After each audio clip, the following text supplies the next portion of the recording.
ইবাদত হবে আল্লাহর, মহব্বত হবে আমার নবীর, সোহবত আনবেন আল্লাহর ওলি পীর মুর্শিদের, খেদমত হবে মা বাবার।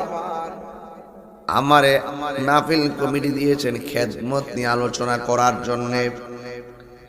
এখন আমার বলবেন তাহিরি হুজুর, আব্দুর রহমান ভাই বলবো হুজুর ও ভাই আপনি যে বললেন মা বাবার সঙ্গে ভালো ব্যবহার করার নির্দেশ আল্লাহ দিয়েছেন, কয়দিন পর্যন্ত আমরা আল্লাহ মা বাবার সঙ্গে ভালো ব্যবহার করব? কতদিন পর্যন্ত করব? সন্তান যখন ছোট থাকে, সন্তান ছোট থাকলে মা বাবা সন্তানকে লালন করে পালন করে, কিশোর বয়স হলে সন্তানকে স্কুলে ভর্তি করায়, যুবক হয়ে গেলে টাকা খরচ দেয়, একবারে প্রতিষ্ঠিত হওয়ার আগ পর্যন্ত মা বাবা সন্তানটারে পাগলের মতো লালন পালন করে।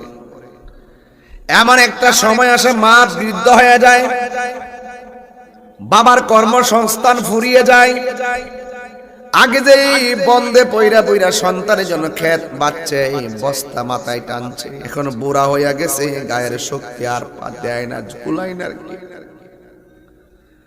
গায়ের শক্তি আর জানে কুলাই না। বাবা বড় আশা করছে আমার পোলাডারে তো আমি এই জন্যই মানুষ বানাইছি, আমি যখন দুর্বল হইয়া যাবো আমার পোলা আমার দেখা রাখবো। কিন্তু বড় দুঃখজনক, পূর্ব নোয়াগাঁও এমনও খবর পাওয়া যায়, চোনারো ঘাট এমনও খবর পাওয়া যায়, রক্ত দিয়া সন্তানটারে মা বাবা লালন পালন করলো, সন্তানটা যখন প্রতিষ্ঠিত হইয়া যায় মা বাবা তখন সংসারের মধ্যে অবহেলার পাত্র হয়ে যায়। কথা বলেন ঠিক কিনা?